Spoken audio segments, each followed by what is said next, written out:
Garage close చేసి ఇంటికి వెళ్ళాము. నైట్ 1:00కి కాల్ వచ్చింది. మాది గ్రాండ్ I10, ఇంజన్ బాగా ఓవర్ హీట్ అవుతుందని.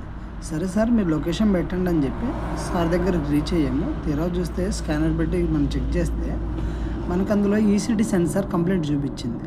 అంటే మనకి టెంపరేచర్ కంట్రోల్ చేసేది అండ్ ఏసీ వేసినప్పుడు మనకి ఏసీ ప్రాపర్గా రావడానికి ఆ ECD సెన్సార్. తీరా అది మనం ఓబిడీలో చెక్ చేసి సాకెట్ చూస్తే ఏంటంటే వైర్లు 2 కట్ అయిపోయి ఉన్నాయి. అది ఎలకల వల్ల డ్యామేజ్ జరిగింది, ర్యాట్స్ వల్ల. మీరు కూడా మీ కార్కి కంపల్సరీ మెష్ అనేది వేయించుకోండి, లేకపోతే ర్యాట్ స్ప్రేలు ఉంటుంది అవి అనేది మీరు కంపల్సరీ యూజ్ చేయండి. లేకపోతే మిడ్ నైట్లో ఇంకంతే రోడ్డు మీద ఉండాల్సిందే.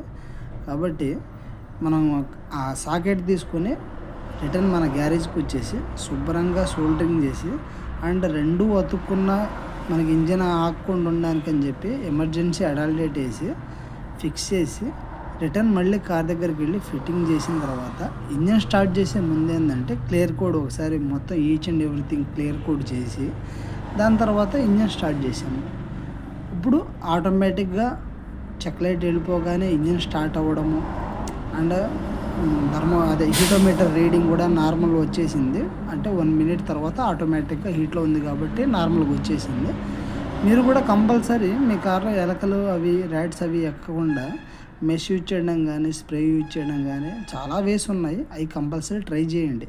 నైట్ పూట చిన్నపిల్లలు ఉంటారు, అది బేస్ చేసుకొని నైట్ పూట జర్నీ చేసేటప్పుడు అంతా చెక్ చేసుకోండి.